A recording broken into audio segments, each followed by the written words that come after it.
And we are live. Okay, good evening and welcome to the January 2nd, 2020 regular Fire District 6 board meeting. Glad to have whoever's out there listening, appreciate it. Going to call the meeting to order and call for any additions to the agenda. Mr. Chairman? Yes. It's June 2nd, not January 2nd. Oh, did I say January? Yeah, that's okay. Correct. I'm sorry, June 2nd. 2000. It is 2020, though, I believe. So you are right. No, I don't have any. Do you have an addition? No, I don't have any additions. Okay. None here. We need to read and approve the minutes of the May 19th, 2020 regular meeting and board workshop. I'd like to make a change to an addition to the minutes. Oh, somebody has their computer on. Not me. Go ahead, Case. Yeah, so anyway, down there when it talked about Triple FB, Commissioner Collins reported he was unable to attend this meeting via Zoom. That needs to change. That I was provided with the proper login link and login information by Chief Maurer, and I was able to attend the meeting, and then also I requested that the state of the Triple FB be reported at the next Triple FB meeting for clarification. Okay. So just those two things would clear up the accuracy, in my opinion. And with that, I would move that we approve and post as necessary the meeting minutes. I'll second that. Okay, moved in second and all in favor. Aye.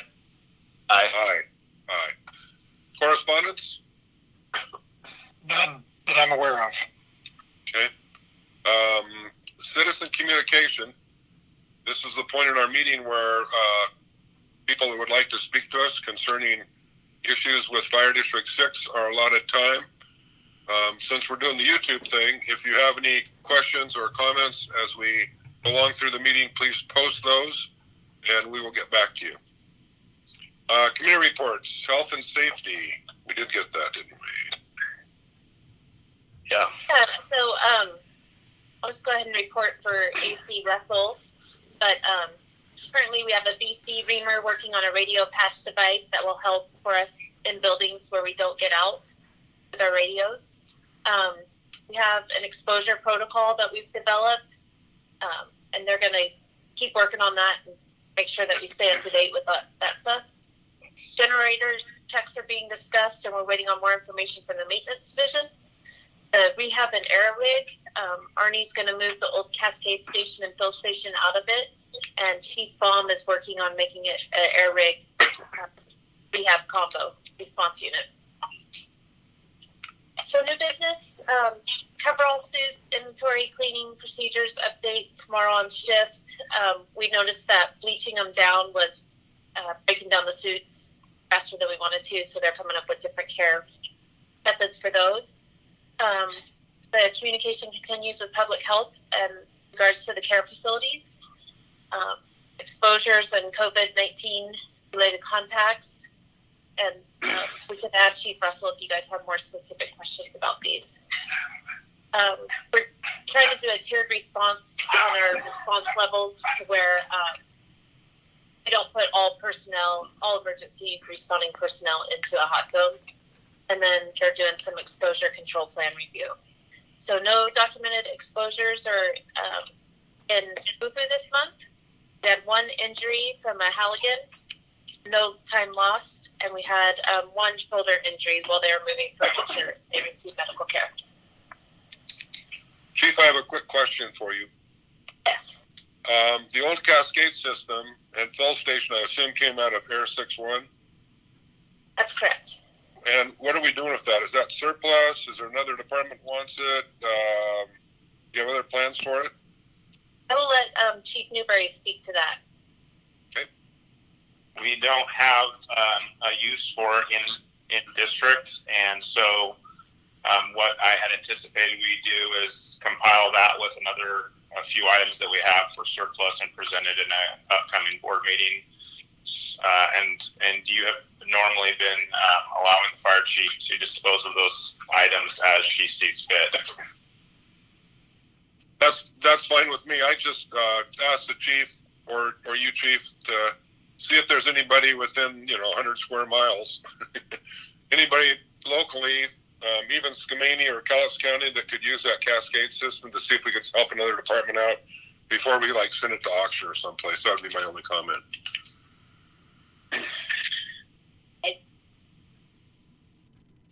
No? Yes? Yes, we will make sure to do that. Okay, thank you.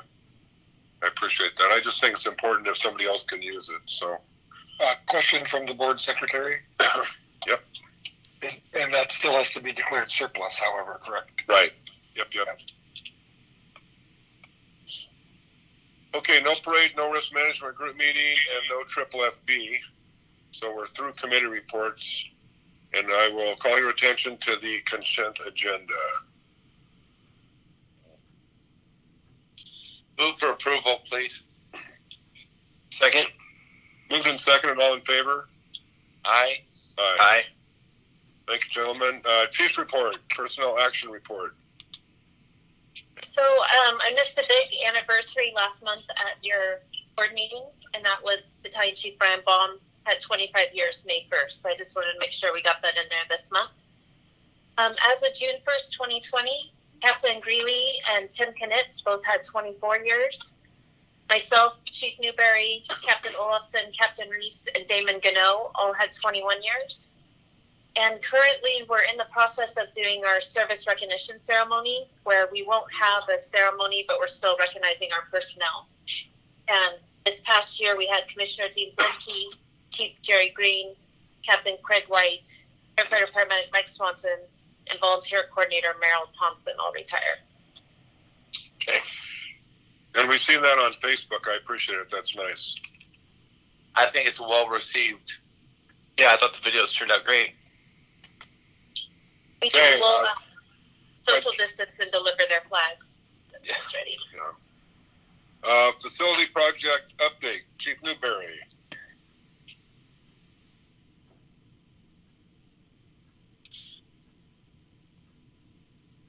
Chief Newberry? John, you in the pool? Hypothermia got him? He left us. You know what? We can come back to that. Okay. Let's go to a COVID-19 update. We'll go back to the facilities. I think we lost Chief Maurer. Let me call her back real quick. We might have lost Chief Newberry too. Yeah, he was on her call. Oh, okay. Standing by.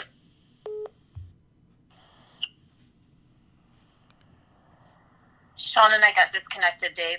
Yep. Here we go.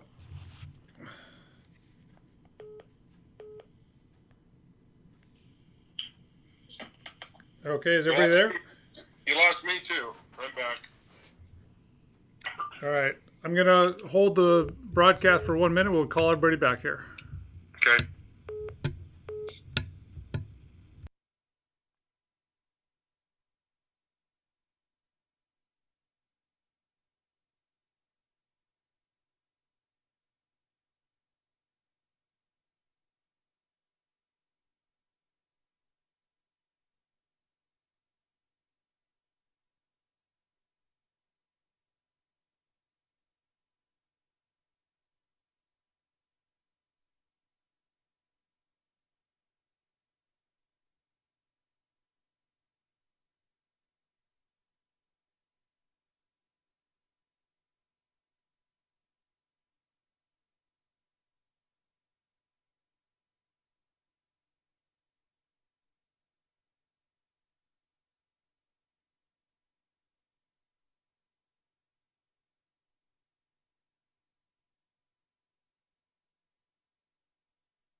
2, 1. Chief Newberry, we're on to the facilities project update, please. Okay. Thank you, Chief Maurer and Mr. Chairman. We are continuing our physical distancing with the construction crews at Station 63. 62, we still have a few punch list items. We're waiting for shippings for some items to arrive. Things have been backed up. And so we have 2 of the 3 items have arrived now. So we're just waiting for that third one before we go back in. Chief Maurer and I have visited Station 62 one final time after cleaning was done on the floor. And as she requested, I've told the contractor that we're satisfied with the floor. And so the wellness team has gone through and installed their equipment, and the space is now usable. It's actually quite nice. And we're still working on some artwork for that station. Station 63, there's the security gate is working as designed.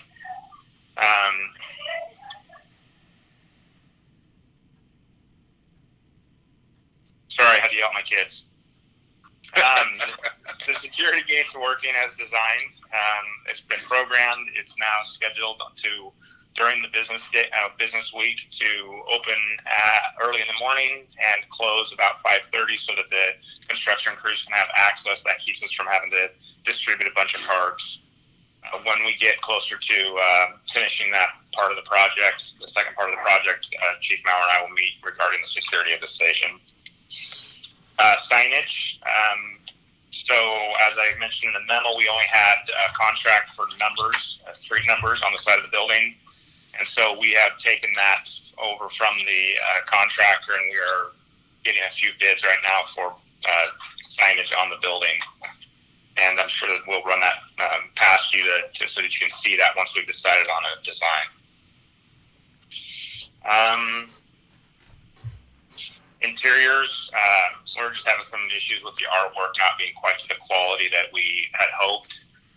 The photographs are not a high enough resolution for us to blow up as big as we wanted to. So we're back to the drawing board on that. And the committee's trudging through that.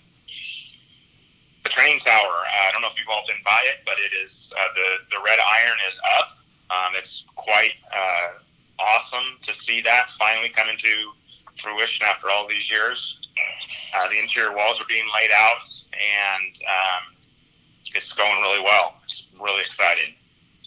As we've discussed before, we landed on a redesign for an increased oil water separator, which will protect the environment. The original one design was woefully inadequate, only designed to handle about 27 gallons per minute.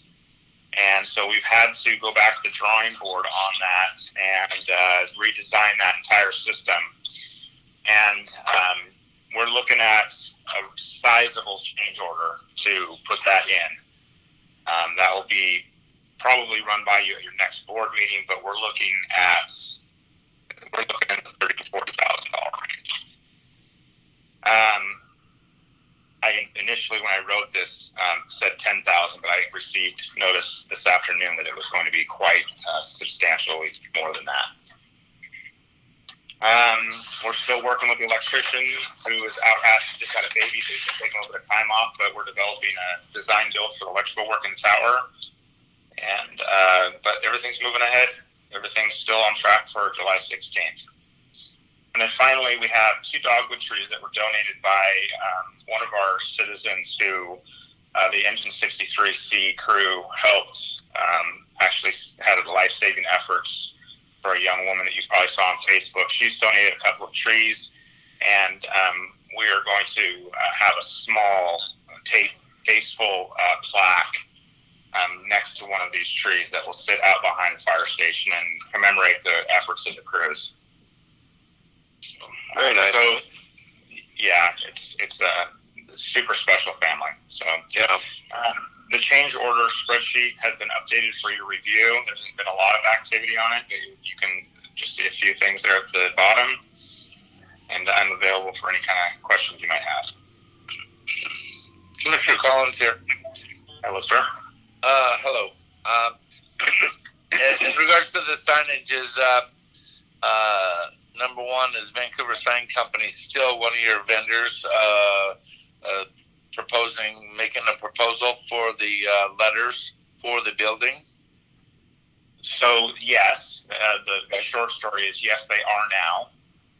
Originally, we were running that through the contractor because it was part of the contract. But once we pulled it out of the contract and decided to go it on our own, we used the original folks that we had that the general had contracted with. They'd already done some work for us to give us a proposal.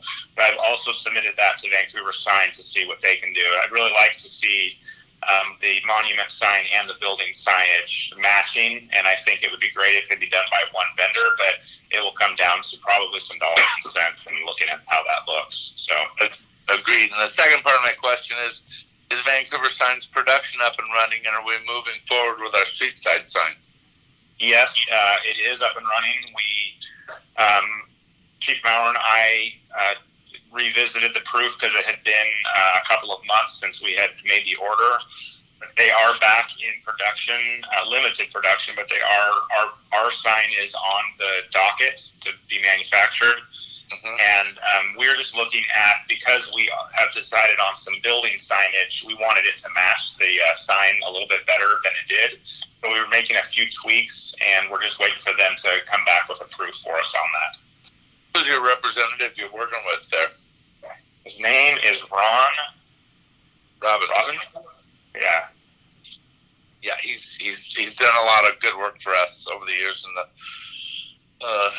I like it because it's a local business. I completely agree. we like whenever we can, we like using local firms. Okay, appreciate that update. You're welcome. I have a quick one for you, Sean, on new wood doors and frames. It says replace doors originally slated for reuse. Was there some doors out of the old station we were going to reuse, or that's $40,000? I was just curious. That should be on 62's tab. No, I'm on 60. Okay. I went back up and scrolled back down. At 62, that is the case. Okay, the fuel slab's poured and it's ready for a fuel tank probably next year. It has not been poured, but the infrastructure has been complete. The pour, there's no change order in the pour because the pour was going to be the pour regardless.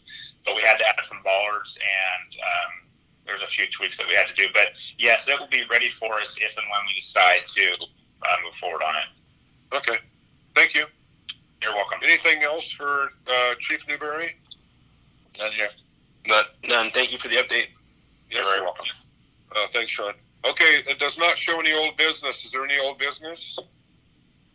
I don't know where you wanted to talk to this, Mr. Board Chairman, and that was in regards to the training tower dedication. Have you got any further on that dialogue? No. Okay. Let me know. It could be a dead issue. Okay. Let me know if something flies or not. Okay. Very good. Thank you. New business report on public meetings. So I wanted to bring this before the board because once we started doing our meetings on YouTube Live, we've also been recording them. So I've contacted our legal counsel about this practice because we've been asked in the past to record meetings. And his advice was that if they're recorded, they must be retained under the Department of Archives' current record retention schedule. Those can be stored on YouTube, but he was cautious to say that they do have to be retained. So I just would like the board to have that information and direction from you on whether we want to continue to record the meetings or discontinue that practice and have the minutes available and live attendance like we've always had in the past. I think it's opening up Pandora's box. It was the same issue that we had with dash cams in the engines, and as record retention and everything else. I think that the meeting minutes that are approved should be adequate. I agree. Okay, I don't really have. This this is really my only experience with recording of the meetings since we've made this switch to YouTube. So, has there been an increase in activity? I noticed in your report you indicated that the YouTube has been viewed after our meetings. Is there a large number of folks that are watching these, or? It depends on the meeting topic. Definitely for the workshops, more people watch them at a later point in time. But we do meeting minutes on the workshops as well as the meetings, and it's just something we've never done in the past, was to record them. Right. I understand. I would support with the direction of the other commissioners and move forward with a plan then not to record the meetings once we move past YouTubing them. Sorry, Commissioner, just to clarify, the issue is recording them while we are YouTubing them. Does that make sense? So they're getting recorded right now on YouTube. Right. So does YouTube allow us to turn that record feature off, or how does that work? Yes, we can. Oh, okay. For what period of time, Chief? I mean, is it immediately not going to be available, or was it? We're talking about records retention and being redundant. It was what my thought of it all was. Is that not what we're talking about? Well, if the meeting is recorded, then we do follow the Department of Archives retention schedule, which is 6 years. YouTube does store those, but we're depending on YouTube to store our documentation. Which I have a problem with that anyway. Relying on YouTube to store it, number one. Number two, we've been having board meetings forever. We've never recorded them. We've always relied on the minutes. The people can go back and review the minutes. And if they have questions concerning the minutes, they can come to our next meeting for clarification. So I don't think we want to get in the habit of recording or retaining any of our meetings. I agree. Mr. Chairman, this is Board Secretary Taylor. Yes, sir. Attorney advice has always been to not record the meetings, simply because of how much effort it would require in the future to retain those recorded minutes. Right. And provide them as a public record. And I might also say that once you do record it, it's a public record and has to be retained in accordance with the state schedules. Right. I mean, see, you can't just delete it after 5 days. It has to be retained forever. Well, 6 years. So do we now have meetings then that need to be recorded for 6 years right now? No, we can make those go away. Okay. I think I might differ with that. The ones that have been recorded have to be retained. That's my understanding. Is that what Schnur said, Chief? Yes. The one Okay. I'm asking for moving forward, direction moving forward. Okay, I misunderstood. Yeah, I thought Thank you, Mr. Secretary. I thought they would fall off Yes. at YouTube's leisure, and it wasn't our obligation to retain them. So if I may add, I did a little bit of investigation into this to see what the YouTube policy was on these. And since we have our own YouTube channel, the recordings do live in our channel, and they will only be deleted if we choose to delete them. So YouTube still has videos up from 2005, which was the very first year they started doing videos. They do not ever, unless it breaches their policy on what the content is, they do not delete videos. So right now these will stay on our channel, and then we will be responsible for deleting them at a certain point, which it sounds like at this point it's a 6-year retention. Okay. Well, my suggestion would be going forward, we don't record or retain them, if that's okay with the other board members. Wow. Yeah, I was thinking, go ahead. No, go ahead. I would agree with the other two commissioners moving forward then to not record the meetings. Okay. Good. Consensus. That's your direction, Chief. Thank you. Thank you. Okay, we are on to meeting date and time. Staff wanted to bring this before the board, just because with our virtual meeting set up now and a long-standing history of nighttime board meetings, our staff is getting very active in the community where once COVID's over, we plan to do neighborhood associations and those kind of public events. Most of those are in the evening. So we didn't know what the commissioners' schedules were like, and then if you guys would consider doing a meeting time during business hours. I'll start off with this if you like. My main concern back in the day was alienating any potential candidates for commissioner due to the hours and availability. If they were pulling down a day job, elsewhere, and breaking with the evening, meeting tradition. Right now, I don't see a problem with, some kind of a 4 o'clock, situation, and it probably would ease up on staff. But I think first and foremost should be making it available to interested candidates who want to serve the public, and not alienating them by setting a time.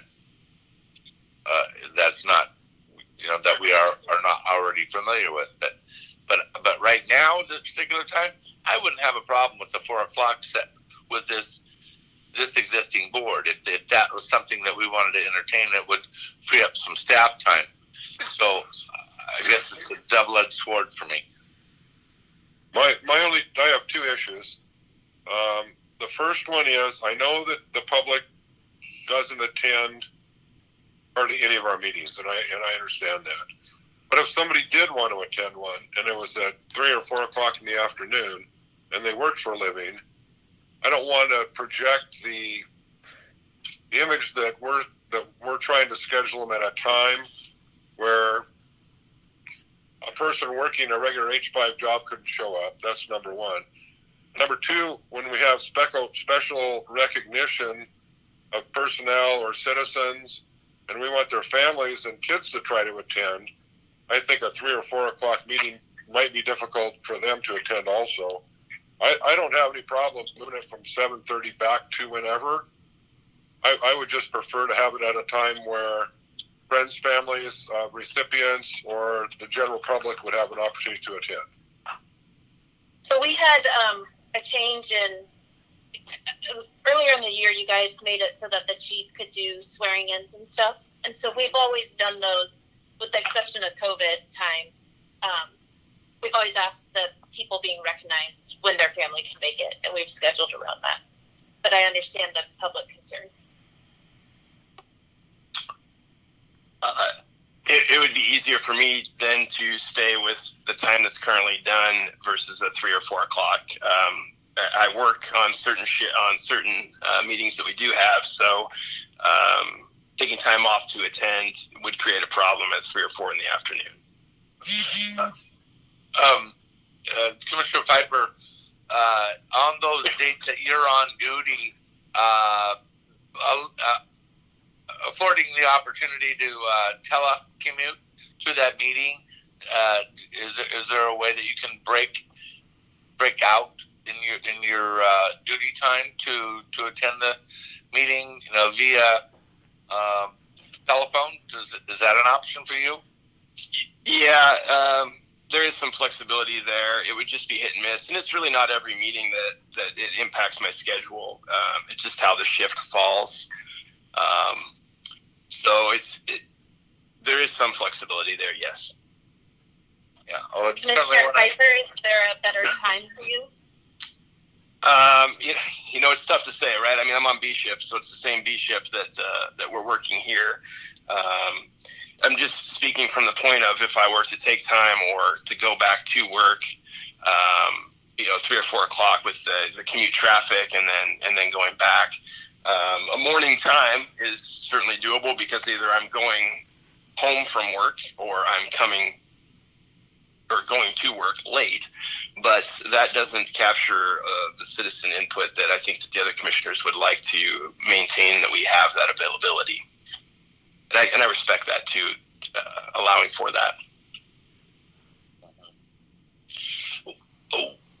When do we think that we're going to be able to go back? I know the county was encouraged to apply for a level 2. I guess at what level, Chief, do we expect that we're going to be holding our public meetings in an in-person basis? Probably not at the level 2. So 3? 3 or 4. Yeah. Probably That's 3. So with that said, why don't we just roll back, to a 4 o'clock, with this until we can readdress this situation when we go to a public setting. Does that help the situation? Well, I think we're talking 2 or 3 meetings, and Right. I really hate moving the time and then moving it back again. Yep. And letting folks know. Commissioner Piper, could you do like 7 or 6:30 without it causing you? Yeah, no, let's try that. I was just thinking getting staff home earlier, and if they have something else to attend, it's probably going to be a 7 or a 7:30 meeting. And I just don't know how easy it is, like at 6 or 6:30 for you versus 7 or 7:30. So it's up to you, Chris. What you want to do? Yeah, we can give that a shot. That way, it helps out our staff to be able to get home at a reasonable time, and we can reevaluate at a later date. Is 6 o'clock a killer? 6:30, one of those two? Create any more hardship for you than 7:30? I don't know. I think we're chasing numbers here. But I'm good with it, especially at this point. So. Well, I was just thinking of moving it back an hour or so for the benefit of staff. It just depends on, does it make any difference to Commissioner Piper or not between 7:30 and 6 or 6:30 was my question. No, it's really not that impactful. Okay. Commissioner Collins, what do you think about moving it back an hour or so? I think it's worth a try. See if it works for everybody, and if there's no dead time between, and it helps out staff, by a couple hours or whatever, so they don't have to be on point until we get through the meeting. I don't know how many more meetings it's actually going to free them up to attend, elsewhere. I find that hard to believe, but certainly a consideration. But all things considered, I'd be fine with it if we moved it on back to 6:30ish. Okay. If they're going to attend a neighborhood meeting, they usually start at 7. So my suggestion would be 6 o'clock, and if they have something to report to us at our meeting, it would give them a chance to report before they had to leave to go to an additional meeting, if that makes sense. It's so few and far between that more than one of them need to go. I mean, unless this push, for the little lips is going to be that everybody wants to talk to them, kind of thing. I mean, maybe that's seasonal thing or that type of thing. I just don't know what the demand is going to be for our presence, and if they break it up, I mean, right now we're covering for each other by giving reports for people who are not, on the line. So I think it's similar. I believe that the chief can answer this better than I can, but I believe that each chief officer has been assigned a neighborhood association, and they are planning on regularly attending those when the COVID's over. Is that right, Chief?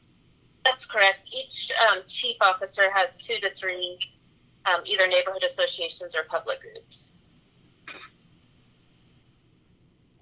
that they're responsible to meet with. But as you stated, with COVID, that's been on hold. Right. No, it's not. I think that there's a lot of value in the administration being affiliated with these neighborhood groups and being active or whatever these associations, and I think there's a lot of value in that. So I would not like to see them unable to attend those meetings or events for a board meeting.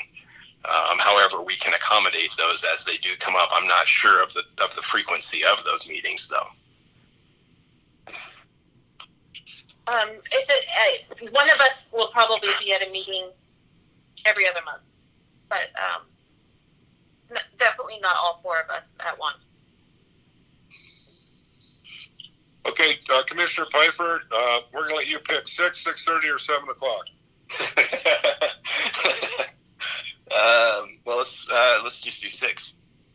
Okay, Commissioner Collins, are you okay with officially? Well, we're changing a policy, so we can't vote on it until the next meeting. Is that right, Secretary?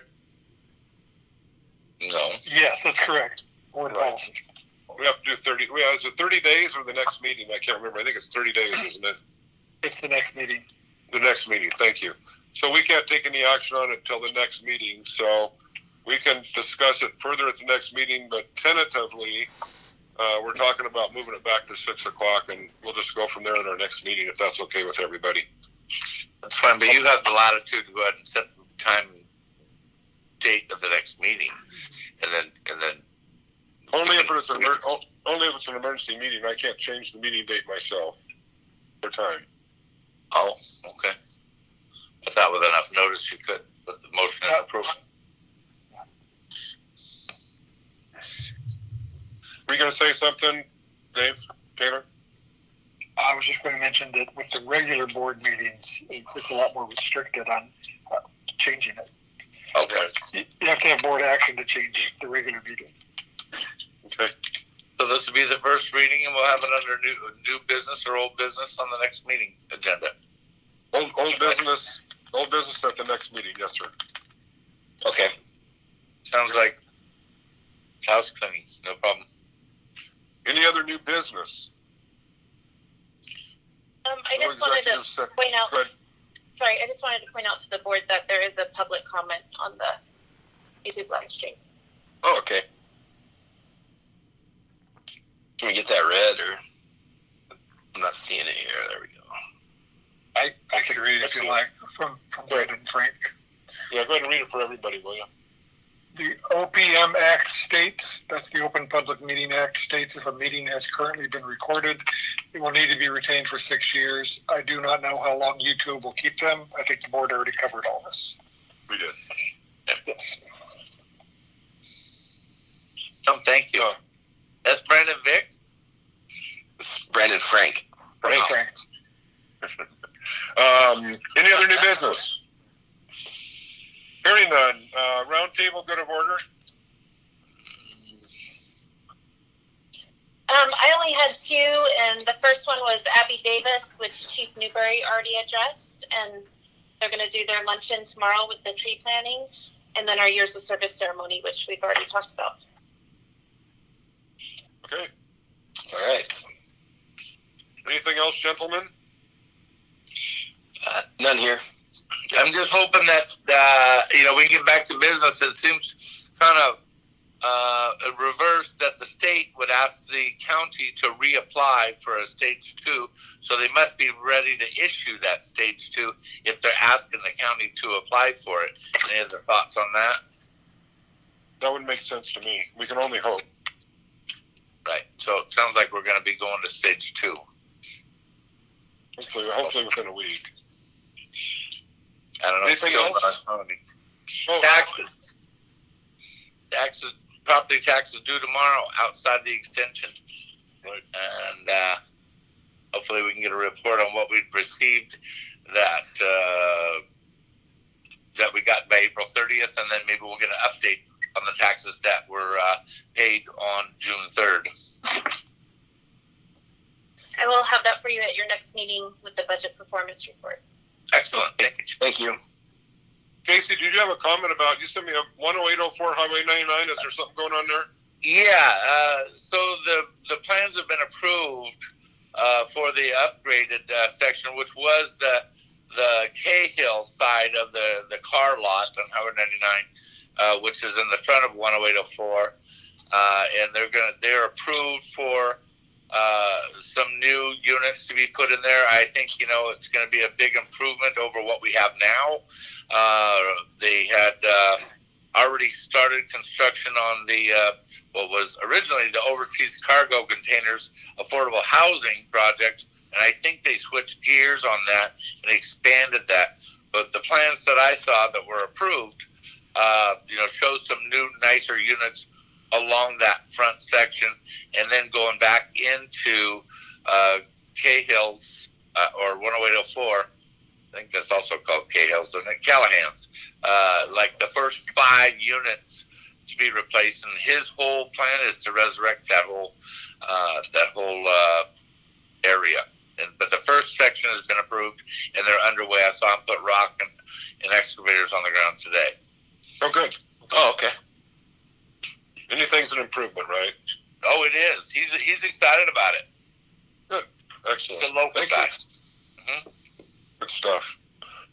Okay, we need to authorize payment of current bills, authorize monthly commissioner compensation, and I need a motion. So Make a motion to approve. second. Moved and seconded, all in favor? Aye. Aye. Aye. Motion is approved, and thank you all for listening and attending, and the meeting is adjourned. Thank you. Be safe. Good night, everybody. Night.